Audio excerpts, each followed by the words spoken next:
dive deeper into the evolving landscape of women's purchasing power, especially as we go against fast fashion trend.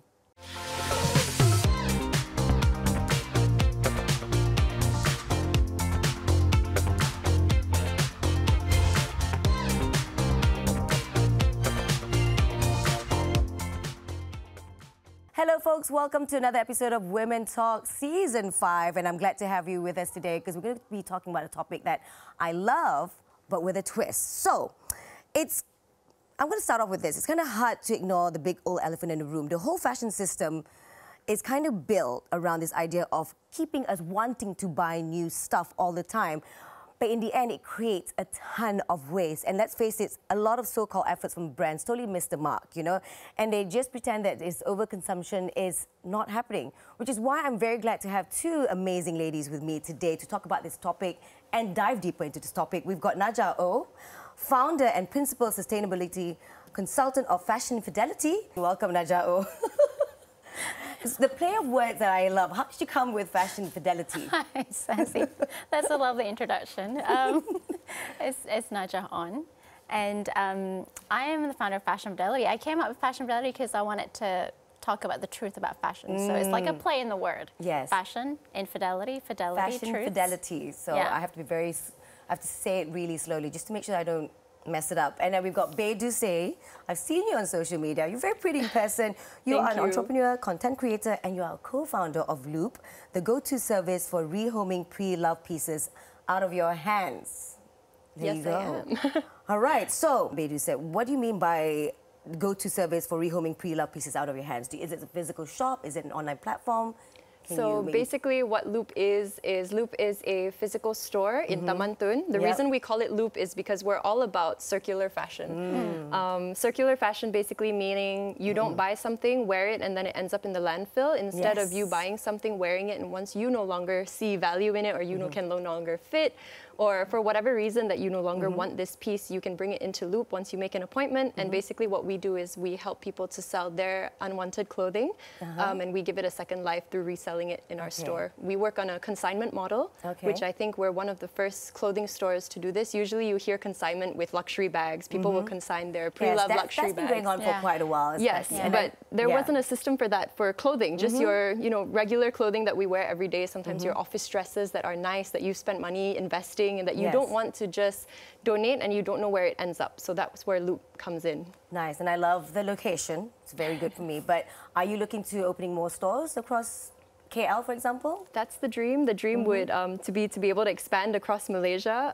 We really believe in circular fashion and believe that there is definitely a need for more options to make shopping secondhand easier for more people. What we do instead is, because we work on consignment, we are taking in pieces directly from the community and we're recirculating it back into the community. So even now for Raya, we have pre-loved baju Raya in store. I love that. And people come in and they're consigning pieces that their grandmother hand passed down to them. It's just that they couldn't fit. Forever though. Usually people say they cannot fit, or it's sayang, they want somebody to love it. And so that's why they come to Loop, and it's really quite special, and we view it as an honor to be able to rehome these pieces on their behalf. Beautiful, love it. I'm going to go to Najah On. Yes, thank you. Can you explain more about Fashion Fidelity and how did you come out with it? Yeah, well, Fashion Fidelity was born because I wanted to deconstruct sustainability in fashion. Okay. So sustainability itself is a confusing topic, let alone sustainability in fashion. I have always loved fashion and style, but I always thought it was a very wasteful industry, still is. And when I came up wanting to look and research about topics that I knew was a problem, I didn't really find a lot of published information other than like very like materialistic Unless stuff. You really dig. Yeah. So this was back in it. 2018. So you know what I did? I just started blogging about it. So I started talking about all the challenges in the fashion supply chain because I thought there was more to than just materials. Like, is cotton better than polyester? You know, we're talking about pollution, we're talking about waste, we're talking about overconsumption, overproduction, we're talking about labor issues, we're talking about safety, we're talking about leather production, all sorts of different things. Yes. There's so much. So many. Once you get into... And sustainability is not black and white. There's a lot of grays and there's a lot of nuance. And the idea of talking about this, but also wanting to have and amplify Southeast Asian voices in the sustainable fashion conversation. I didn't see a lot of like non English speaking country content online. So I thought, you know, we need to put our own spin on what it means for us. So that's how it came about. And now it's like a premier online sort of education platform. And we do content and programming, and we're so proud of our journey. We do so much. Bay is part of our FF community, we call it. Okay, so you guys know each other from before. Okay, nice. So it's just so good. Like, we love the content that we put out, and people can digest it in very easy so bite people want sizes. to know more about it, go to your blog, find out more, educate yourself, because it surprises me that a lot of people are actually, they don't know this, or maybe they're ignorant. I'm not sure. I can't really put a word to it, but it's our responsibility to take it upon ourselves to go out and discuss it with people to find out more. We're going to dive deeper into the topic, but we're going to go for a short break. So hold your horses, and don't go anywhere. We'll be right back.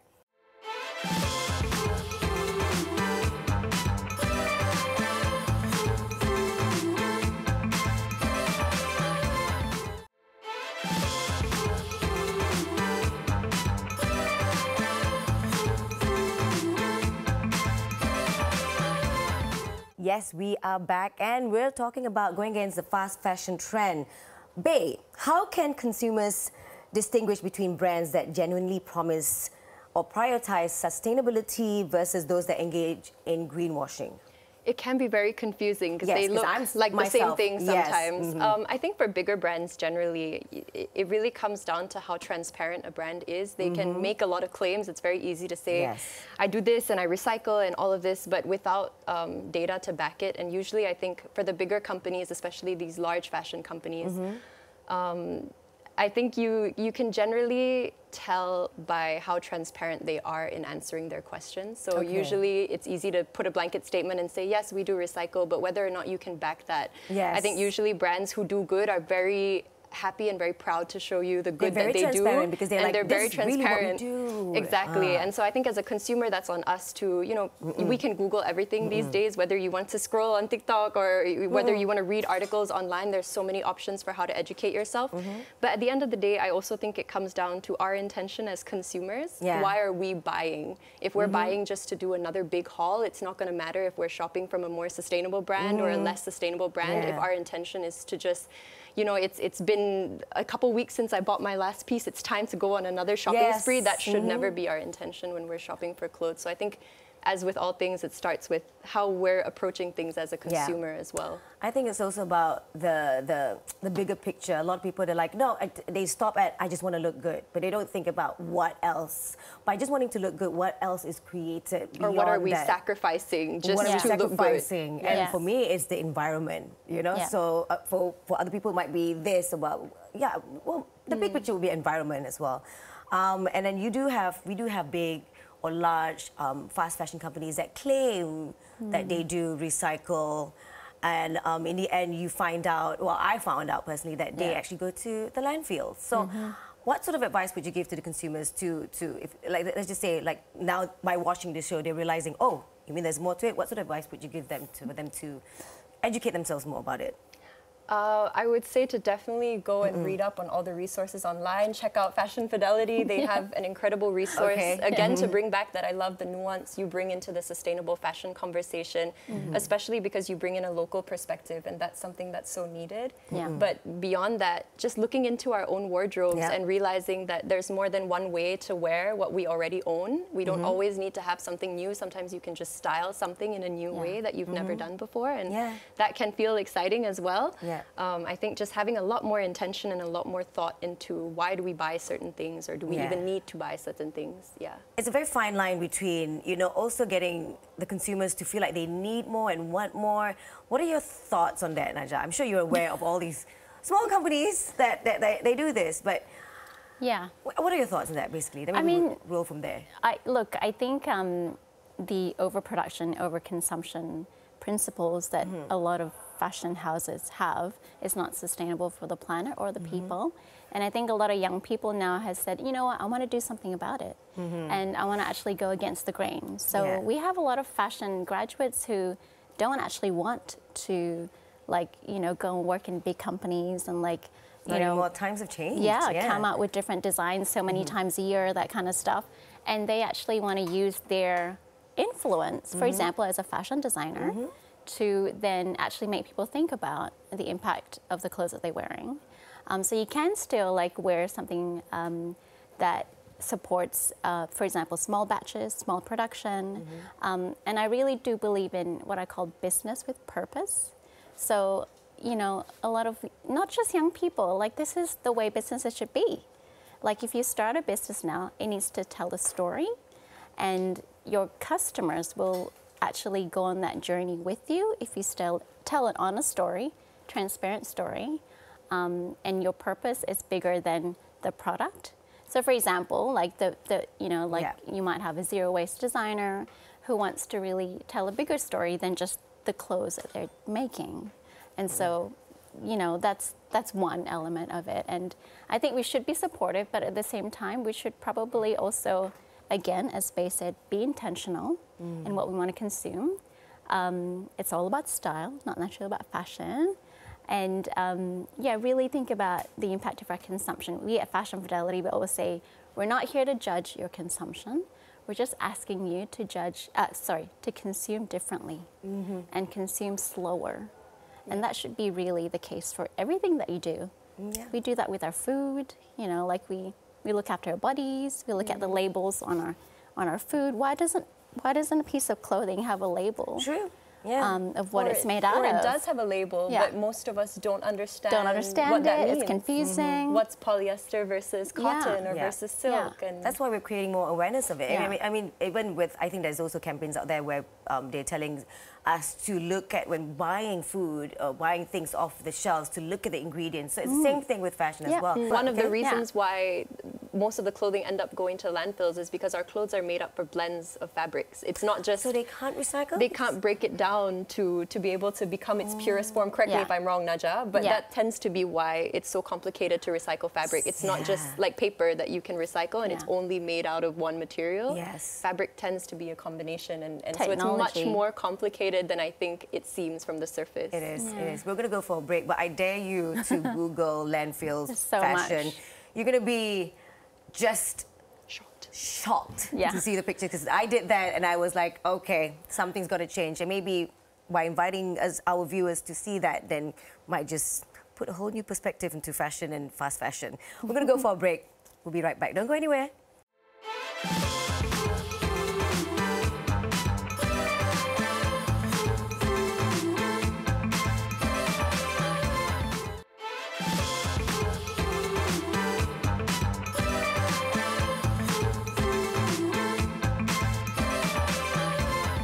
Welcome back to Women Talk, and we're still talking about going against fast fashion trend. And you know, while we were on a break, I had this thought in my mind. I've got young daughters, they're teenagers, coming to be teenagers, and they're starting to go shopping and stuff. And just this thought where I remember during my time, it's all about, you know, oh, you can't repeat your outfits because it's such a big no-no. But nowadays in social media, you see social media influencers, celebrities going, no, no, no, I'm an outfit repeater and I'm all for that. So it's about educating also the younger generation. They're going to take, I mean, the future is in their hands after all, right? So I'm glad to see what you guys are doing, because you're teaching the likes of my daughters and their friends about sustainable fashion. It's about, not about having to have so many clothes, it's about making smart choices when it comes to shopping or reinventing their outfits and stuff. So I want to go straight to Bae. You know, what would your advice be to all the budding fashionistas, being my daughters, one of them? How can they make sustainability their priority? Ooh, big question. That's a big question. I know. Any help? No. Both of you. Why not? You know what? This question goes to both of you. Well, I think for me, something that was major even for myself, becoming a more mindful shopper was really learning my own personal sense of style. I think when you stop buying so much because of these trends and what everyone else is wearing, and you start really knowing and understanding your own personal style, you're less likely to make these impulsive decisions of, oh, my friend has that, maybe I should buy that as well. I think once you know what makes you look good, what makes you feel good, and you learn that. Once you have that style, you know, you just play around with that style. Exactly, and then you can rewear and restyle things over and over, and it makes it easier. I think for me, so one of the things that we're very conscious about is that we don't judge people. Like I know some young people have accessibility challenges in terms of price point, but also sizing, you know, like what they like to wear, and they can only afford certain things from different brands, which we understand that's why fashion is there, accessibility. But the thing is, they are consuming all this information we're putting out, and they will be that buyer with more consuming power in their 30s and their 40s. And for me, I think we just tell them, don't listen to anyone else. But have good role models. So, you know, like I think if they have people in their group, supportive people, or like even older people who actually say, I love what you're wearing. You look great in that. Or do you want my clothes, you know, like, you know, hand-me-downs, you look great in them. They'll feel less shameful about it maybe, because I think young people have this peer pressure about being conformist with, you know, their peers. And once upon a time, the word hand-me-down was such a down, I know, very negative. But nowadays, it's like, no, I'll be more than happy to have my mom's old clothes, because she was very fashionable. Exactly, and I just want to come in to say that we've seen Y2K come back, and we've seen these trends come back. And if you go and ask your parents, what do you have in your closet from when you were younger, they've like, got real Y2K hiding in there somewhere. Cool. So you'd be surprised how trends come around and I know, like my girls just had an event and it says, Mommy, the fashion is 90s. What were you wearing in the 90s? And I was like, what did I wear in the 90s? Yeah, I know. But yeah, you've got all these trends repeating, coming forward. And then fashion and style are two different things, I would say. So hone your style, because fashion is not it's no longer about getting the latest thing that's off the rack or things like that. It's about, hey, when you have a certain style, stick to that, and then that's when you know how to put pieces together. True. Yeah, and have fun within your You might still have to experiment a little bit. But I think, I think they're getting influenced though, like by social media and things like that. So even though like they probably know in their mind, oh, I can't afford like an investment piece right now, but they'll remember it. And they'll be like, one day I will. So in the meantime, it's okay, because I think they've just got a great sense of like cause. We've got a lot of amazing fashion designers local. Let's just go to local first. You know, how do you think they can make sustainability a priority in their designs? And have you seen any of our local designers doing that? I think it's important to like remember that sustainability is a journey. It's not perfection. So, you know, whenever I talk to budding fashion designers, even existing ones, they're like, oh, Naj, you won't like my designs, I'm terrible. I'm like, no, it's okay, you're on a journey. So maybe this year's collection, you might try and introduce different materials. But really, sustainability is also about your business model, how you treat your people. You know, it's beyond that. It's beyond, it can be hard, like I think, it can be hard for a brand to start off at 100% perfect, sustainable, ethical, and all of that. I think for local brands, there are leagues ahead, more conscious than these big fast fashion players, and supporting a local brand is always going to be better than supporting these, you know, huge companies. Especially in small batches. You know? So I think like maybe to start, you know, they just need to understand what their purpose is, why they're doing something, and you know, we want to make diverse or inclusive sizes in our brand, so they can start there. And that's also part of a sustainability journey for that brand, but it's also part of the sustainability journey for the community that they serve. So I think sustainability shouldn't just be looked at on one angle. It's so nuanced, it's so big. And so, I mean, if you dive deeper, there's just so much more to cover and uncover. I know. So, okay, before we leave the show, I'd like to ask one last question. So, to both of you, you know, what would your advice to consumers be? Would you advise the consumers to purchase more local brand or purchase less altogether? I'll go with purchase less altogether, but that's me. I would go with purchase less altogether as well. I think you're just able to really invest in pieces that you love and really be more intentional than that. I always believe that every piece in your wardrobe should have a personal story to you. There should be a reason why it's in there. Why do you love it? Where did you buy it? Where did you wear it to? If every piece in your wardrobe is something that you have this sentimental because it has love meaning. for, it has so much more meaning. And I think as long as we aim for every piece in our wardrobe to feel that way, and you know each piece in your wardrobe intimately, I think that should be the goal. I guess in the end, it's about sentimental lah. And it's about quality as well. It's about the quality, quality items. So I guess it's all about that in the end. No, I love it. Like I think, you know, like one of the things that I say to people is like, if you're thinking about buying new, if you have to, obviously support local. But normally, if you wanted to have a wardrobe refresh, you can always borrow clothes from your friends, do a clothes swap with your friends, just circulate the thing around. Like something that looks good on me, doesn't look good on me anymore, might look awesome on you. And you're like, yeah, girl. Yeah. You know? And then it's new to you. Yeah. Exactly. I'm all for that. Even when it comes to having children, I mean, my son's clothes, when he doesn't fit, I'm passing it to my other friend who just gave birth to the baby. I'm like, here, don't buy new clothes. They're not going to fit it in 6 months. And that's another idea as well. It's something we practice so often for kids. With kids, we're used to hand-me-downs, but we shouldn't let go of that once we get older. We should just continue. And one of the things I always say to people, okay, if you did really want to buy new, does this pass your grandma's test? Wow. Yeah. Okay, we're going to leave you guys with that, okay? Because we've come to the end of the show and it's been an amazing conversation. I'm sure if we were given more time, there's a lot more stuff that we can uncover. So much. For sure. Huge thank you to both of you for being on the show and thank you for sharing. So Fashion Fidelity, Loop in Tonton, Dr. Ismail. Yes, okay? thank you so Look much. for them. Thanks for watching. See you guys next week.